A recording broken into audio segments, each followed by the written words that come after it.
Começa agora o Ponto e Vírgula na Rádio Web Unifra, o programa que traz toda semana um assunto para discutir, opinar e pensar. Ponto e Vírgula é produzido e apresentado pelos alunos de Rádio Jornalismo 2 do Centro Universitário Franciscano.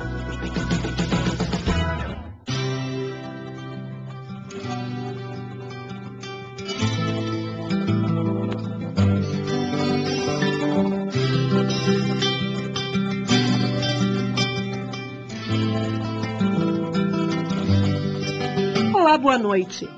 No programa de hoje vamos dar continuidade à série de documentários apresentados e produzidos pelos acadêmicos de Rádio Jornalismo 2 da Unifra. Santa Maria recebe pessoas de diversos lugares do país e até mesmo do exterior. Por ser uma cidade universitária e possuir o segundo maior polo militar do Brasil, a cidade tem como uma de suas características a transitoriedade. Ao analisar a história do município, descobre-se que Santa Maria sempre foi cenário para diversas culturas. O documentário de hoje vai falar sobre as diferentes etnias que constituíram a cidade. Um conjunto de ações realizadas pelo potencial humano foi o que desenvolveu Santa Maria. Diversas culturas ajudaram a escrever a história do município, participando na construção da vida pública, comercial, industrial, laica e religiosa. Cidadãos do mundo firmaram suas raízes aqui, transformando Santa Maria em uma cidade multicultural. Busca-se no passado a história de Santa Maria. No programa de hoje vamos abordar as contribuições das famílias formadas pelos imigrantes e seus empreendimentos, as culturas mais significativas que contribuíram na formação do povo santamariense. Vamos discorrer sobre as culturas dos portugueses, judeus, alemães, árabes, espanhóis, japoneses, africanos, indígenas e italianos.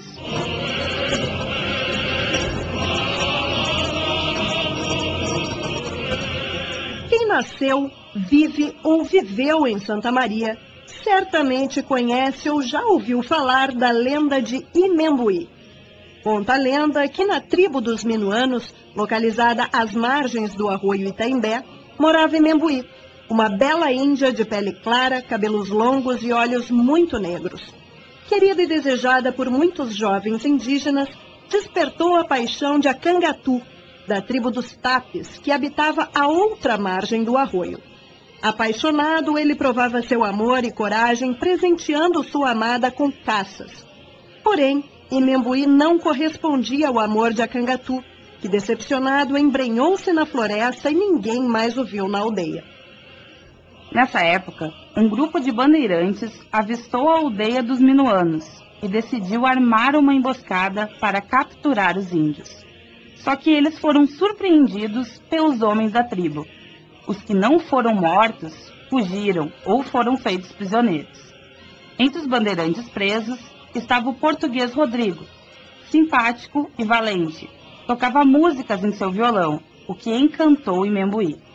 Apaixonada, a Índia decidiu interceder pela vida de Rodrigo ao seu pai Apacani, o cacique da tribo. Com o consentimento do pai, Imembuí casou-se com Rodrigo, que passou a se chamar Morotim e a morar com os índios. Do amor dos dois jovens tão distintos, nasceu José. Um dia, José embrenhou-se na mata para caçar e se perdeu. Imembuí, desesperada, chorou o desaparecimento do filho. Enquanto isso, anoiteceu e José continuava perdido. O menino procurou abrigo em uma árvore oca, protegendo-se do frio e das feras. No dia seguinte, andou até as margens de um grande rio, onde encontrou uma choupana e foi acolhido pelo índio que a habitava.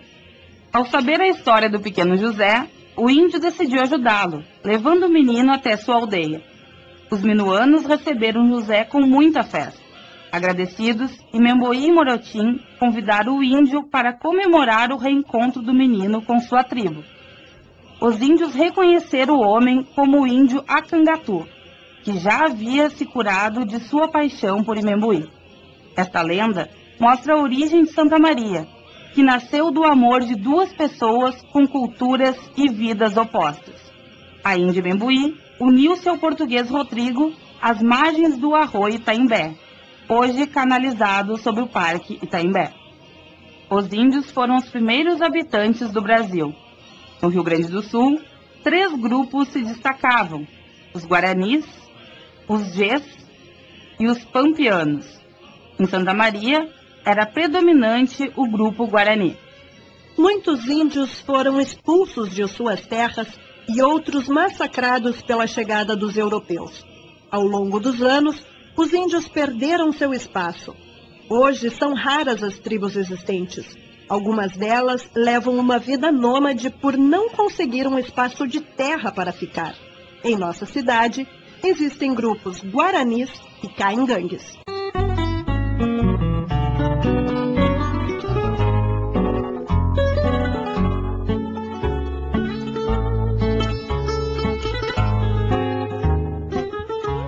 A imigração portuguesa no Brasil foi dividida em 2 grandes fases. A primeira, em 1532, por consequência da colonização, e a segunda, em 1808, ligada à formação do Estado brasileiro. No sul do Brasil, o Império Português se defrontava com o problema de possuir muita terra para pouca gente. A solução era começar a trazer imigrantes para ocuparem essas terras. A partir daí, os portugueses firmaram suas raízes no Rio Grande do Sul. Desde então, os portugueses fazem parte da história e influenciam na cultura dos gaúchos. Um bom exemplo é o senhor Augusto Martins, que chegou a Santa Maria aos 21 anos para trabalhar com o pai em um restaurante. Hoje, possui um dos mais tradicionais restaurantes da cidade e relembra com saudosismo a sua chegada em Santa Maria. Eu vim para o Brasil em 1949, dia 10 de setembro aqui cheguei. Portugal, fui criado na colônia. Não tinha sapatos, não tinha roupas de grife, não tinha nada. Aí, com 21 anos, não conhecia meu pai. Meu pai estava no Brasil. Não dava importância para a família em Portugal. Quando eu tinha 19 anos, eu recebi uma carta dele me perguntando se eu queria vir para o Brasil. Eu respondi que sim, gostaria de emigrar para cá. Aí vim para o Brasil em 1949. Não conhecia nada na terra estranha. Aí cheguei aqui, tinha um irmão e uma irmã e uma madrasta. Aí comecei a trabalhar com meu pai do lado da antiga rodoviária na Avenida Rio Branco. Trabalhamos lá até 1956, aonde depois mudamos para o Veracruz na Avenida Medianeira hoje, antigamente General Canavarro. Ali trabalhei 16 anos.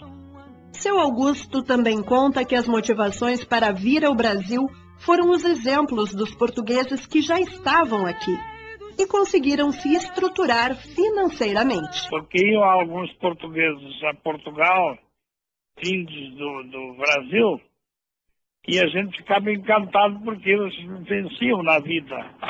Então a gente tinha o desejo também de crescer. Em 1956, ele voltou à Europa para buscar a mãe que havia ficado em Portugal. Segundo seu Augusto, o pai não aceitou essa situação e terminou com a sociedade que tinha com o filho.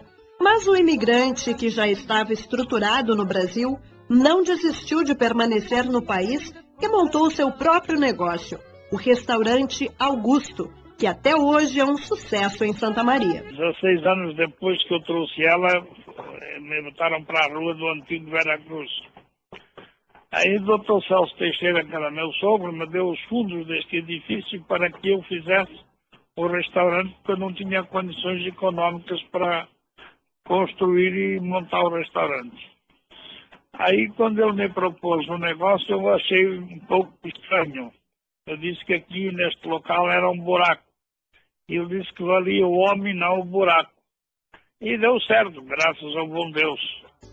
Hoje, seu Augusto não se arrepende de ter adotado Santa Maria como sua terra e se orgulha do que construiu aqui. um empreendimento bem-sucedido e uma família unida.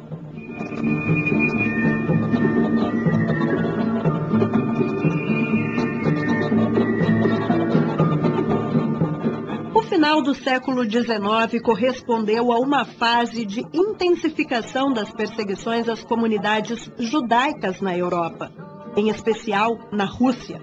O crescimento do número de judeus nessas comunidades, aliado ao crescente antissemitismo, promovia ondas de violência extrema contra estes indivíduos. A partir desta situação, algumas associações mundiais tiveram a ideia de ajudar este povo, através de doações de colônias agrícolas. A ICA, uma associação de colonização judaica, interessou-se rapidamente por terras no Rio Grande do Sul. No estado, foram fundadas as primeiras colônias judaicas do Brasil. A escolha foi realizada em função de dois aspectos: a presença do Partido Republicano Rio-Grandense, que possibilitava a maior tolerância religiosa, e a proximidade com as colônias fundadas na Argentina. O primeiro processo de fixação dos judeus no estado se deu na criação da colônia de Philipson, nos arredores de Santa Maria, que contava com 267 pessoas. Em 1904, 37 famílias judias chegaram em Santa Maria. Destas, 2 eram dos bisavós da professora Lúcia Carrion. Ela conta um pouco da história que escutava quando pequena. Chegaram aqui no Brasil, absolutamente perdidos, entre aspas, pelo fato de só saberem que aqui seriam liberdade. E quando chegaram, claro, levaram 30 dias de navio, aquelas famílias foram acomodadas, enfim, passaram difícil, houveram algumas perdas, alguns óbitos, enfim. Quando chegaram no Brasil e chegaram aqui na nossa terra, que foi em 1904, cada família ganhou um lote, recebeu um lote. Então, os meus avós cresceram, se conheceram, casaram, e ali, em seguida, eles saíram de Philipson. Ali começou a ficar muito precária a vida deles. E a maioria das pessoas, onde eles estariam hoje, eu já vou dar uma pincelada no hoje, pelas dificuldades que nós tinha falado antes, essas pessoas começaram a procurar cidades maiores, as cidades mesmo, aquilo ali era uma colônia, né? Para estudarem, para fazerem negócios, comércio, etc. Mesmo com as dificuldades que passaram, Lúcia se orgulha das contribuições de seu povo a Santa Maria e afirma que sua família, mesmo longe das origens, cultiva as tradições judaicas. E a maioria do pessoal, filhos dos imigrantes, então, estenderam-se aqui pela Rua do Acampamento com lojas, comércio. Eu diria da contribuição deles para a nossa cidade. Principalmente o comércio. Tudo assim, eles eram comerciantes mesmo, eram marcateiros, comerciantes. O estudo, eles, pessoas de muita cultura. O judeu é considerado o povo do livro. E foi aí então que foram saindo de lá e vindo para as cidades maiores para estudar e para manter o comércio. Santa Maria, eu acredito que as primeiras lojas eram de patrícios, não só judeus, mas sírio-libaneses, etc.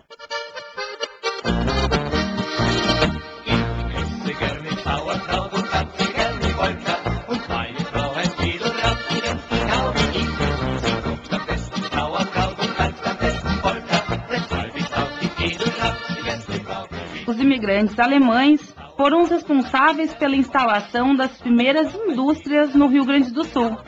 Em Santa Maria, destacavam-se como exímios construtores. Com a família do engenheiro José Antônio Brenner de Brenner, não foi diferente. Ao chegar em Santa Maria, em 1857, seu bisavô, Pedro Brenner, abriu o primeiro negócio no ramo. A família se manteve financeiramente com o curtume, indústria que se dedica ao tratamento de peles finas e couros. Pedro Brenner também foi responsável pela fundação do Clube Atirador Esportivo. Pedro Brenner teve tal influência nesse clube que mais tarde, quando ele faleceu, foi criado um grupo dentro do Atirador Santamarense, um grupo chamado Pedro Brenner de Atiradores. Foi uma homenagem muito importante que eu descobri não faz muito tempo. Outros imigrantes da minha família, meu bisavô Leisner, bisavô materno, esse sim era alemão, depois de viver um tempo na colônia de que hoje é Novo Hamburgo, também veio para Santa Maria exatamente em 1858. Veja bem que é quase no mesmo ano. Eu sou Brenner dos dois lados. Para José Antônio Brenner, que também é pesquisador da história da imigração alemã no Rio Grande do Sul, as famílias que chegaram a Santa Maria obtiveram pouca ajuda do governo. Mas o orgulho é grande por todo o trabalho desenvolvido, não só em Santa Maria, como em todo o estado.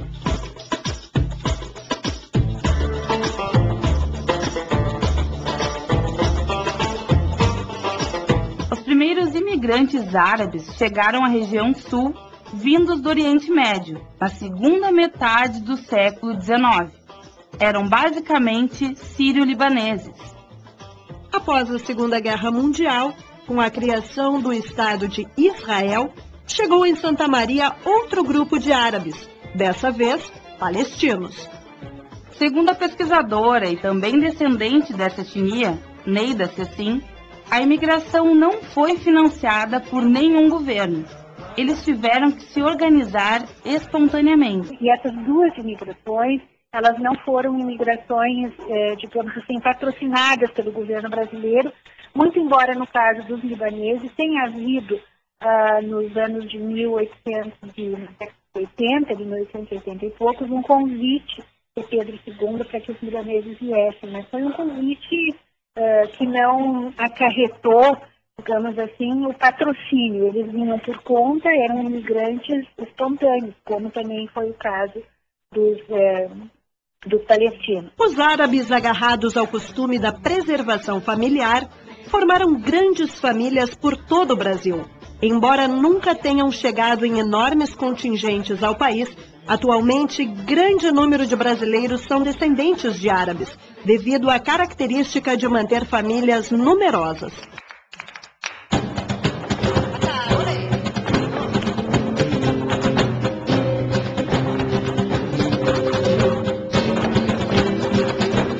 Espanhóis também fazem parte da formação de Santa Maria. A cidade recebeu imigrantes de diversas regiões, principalmente da Valência e Saragoça, no ano de 1930.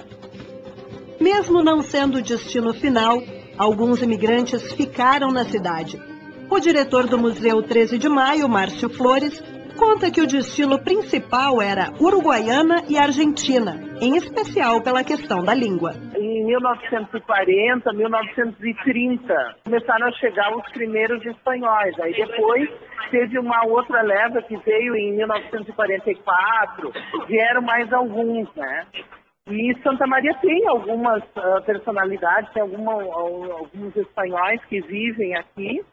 E hoje já tem os descendentes deles, né, que vivem, que é no meu caso, né. Os costumes dos imigrantes espanhóis resultaram em diversos elementos da tradição gaúcha, principalmente na indumentária, e trouxe também o hábito do chimarrão. Hoje, Márcio é um exemplo de quem cultua suas tradições. O descendente de espanhol montou um grupo que realiza várias atividades ligadas à sua cultura. O grupo são pessoas que gostam da cultura espanhola, né, que de alguma forma têm afinidade ou pela língua, ou pelos costumes, pela gastronomia. Então a gente reuniu um grupo de pessoas que são de origem espanhola, descendentes e simpatizantes, pessoas que gostam da cultura. Então a gente se reúne, a gente tem grupo de flamenco, a gente dança flamenco, a gente canta flamenco, a gastronomia, a gente se reúne através de confrarias, fizemos a gastronomia espanhola, participamos de alguns eventos, como a Festa das Etnias, desde a primeira edição, e de alguns outros eventos, né, que a gente pode divulgar um pouquinho mais dessa cultura. Márcio acredita que mesmo não tendo um número expressivo de espanhóis em Santa Maria, eles fazem o seu papel. Toda a pessoa que tem uma origem, ela na verdade tende a cultuar essa sua origem, né, na verdade. Então eu acho que nós não somos muitos, mas na verdade a gente tem um forte amor pela cultura.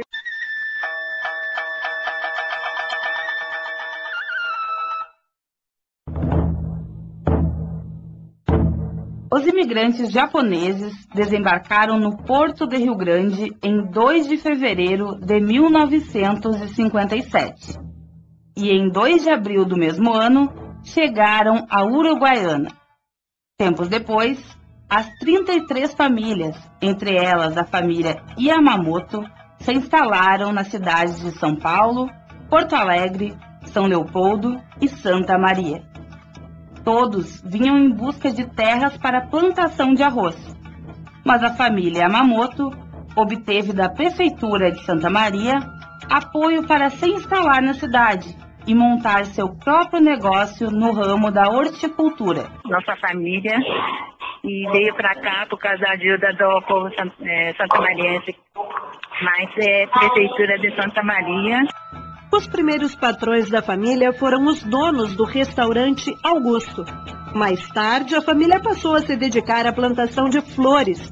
Segundo a senhora Maria Yamamoto, este ramo traz muitas alegrias para eles até hoje. Eu me aposentei e estou fazendo decoração de festa, casamento, formatura, 15 anos, aniversário, essas coisas, né? Essas coisas que eu estou fazendo. E a floricultura passei para meus filhos, 2, Angela e Davi. Dos japoneses, alguns hábitos foram herdados pelos gaúchos. O consumo dos hortigranjeiros, o costume da plantação de canteiros de verduras, plantações de flores e as confecções de dobraduras e origamis.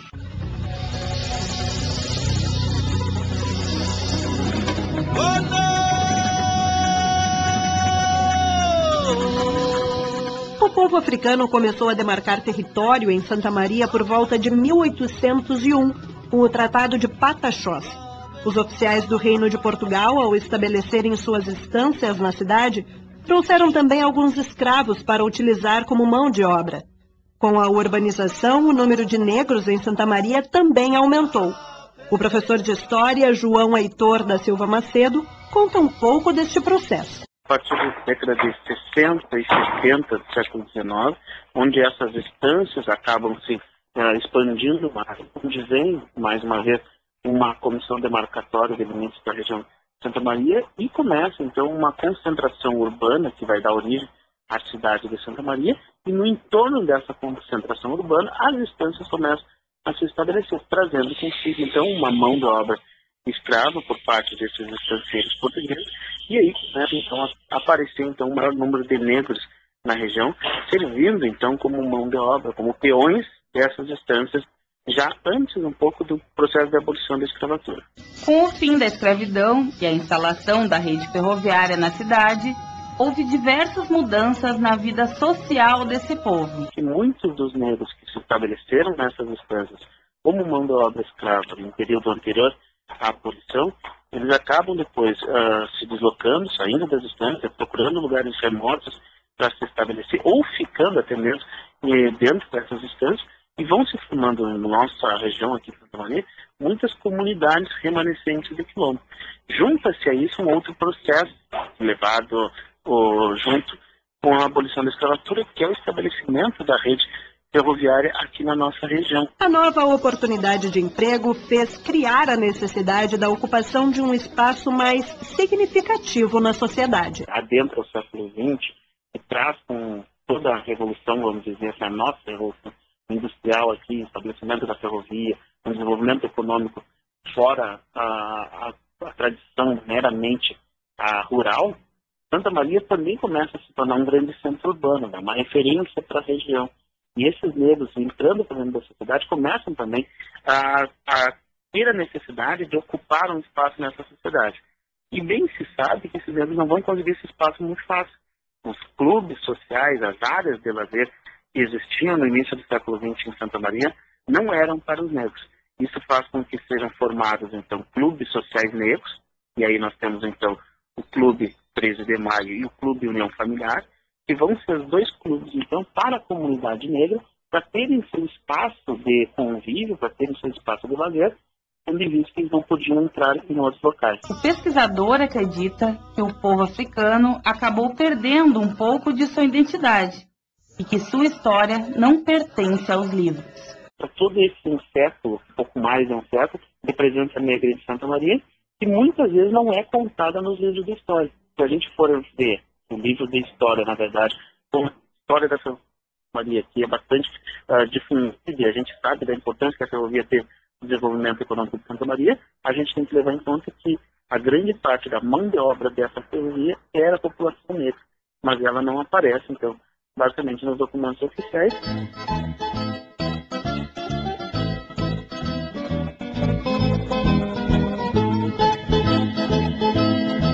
Em se tratando de italianos, podemos dizer que as primeiras 3 colonizações de imigrantes chegadas ao estado se estabeleceram em Caxias do Sul. E a 4ª, que foi aqui na região de Silveira Martins, se chamou então de 4ª Colônia.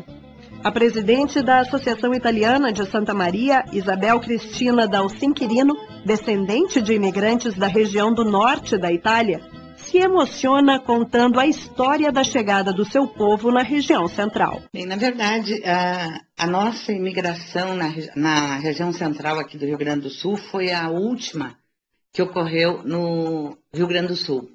Houve a primeira, a segunda, a terceira, que é na região de Caxias, todas as 3, e a nossa foi a 4ª imigração, tanto que se chama 4ª Colônia de Imigração Italiana. Eles chegaram em meados de 1875. Muitos entraram pelo porto do Rio de Janeiro, muitos pelo Porto de Santos, e de lá, alguns vinham de navio até Rio Pardo, por ali, e, sinceramente, eu não consigo imaginar, porque a 4ª Colônia, você anda hoje em dia, é morro, é serra, e aquilo ali, era tudo mato. Muitos italianos que vieram atrás do sonho de ter terras para plantar, acabaram morrendo no caminho. E eles entraram abrindo picadas no meio de bichos, animais. Como diz a própria canção Mérica América, como le bestie abbiamo riposar. Como animais nós repousamos. Então, sem contar doenças, eram acometidos, muitos morreram. A presidente da Associação Italiana de Santa Maria acredita que é um dever estar à frente da AISME para preservar a cultura do povo do qual ela descende. Eu, particularmente, estou na Associação Italiana. Não saio da Associação Italiana porque eu acho que eu devo isso aos meus antepassados. Que eu acho que um povo sem raiz não sustenta. Santa Maria, me guarde esses montes. Quem passa pelas ruas da cidade observa as heranças arquitetônicas, gastronômicas e culturais dessas etnias. Em diversos setores da sociedade, é possível identificar a atuação dos povos que imigraram para cá.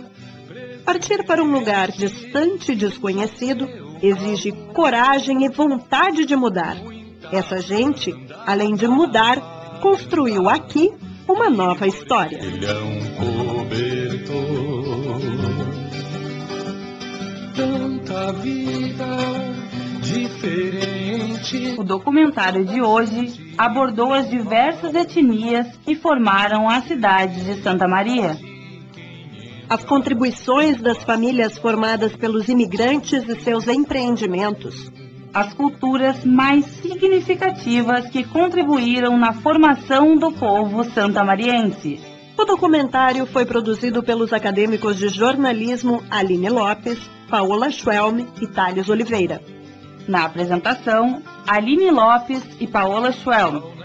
Sob supervisão e orientação da professora Áurea Evelise Fonseca. Na central técnica, Clenilson de Oliveira. O programa Ponto e Vírgula fica por aqui.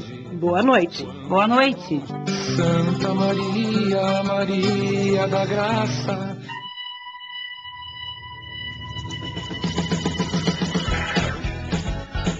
Ficamos por aqui. Ponto e Vírgula vai ao ar pela Rádio Web Unifra. O Ponto e Vírgula é produzido e apresentado pelos alunos de Rádio Jornalismo 2 do Centro Universitário Franciscano.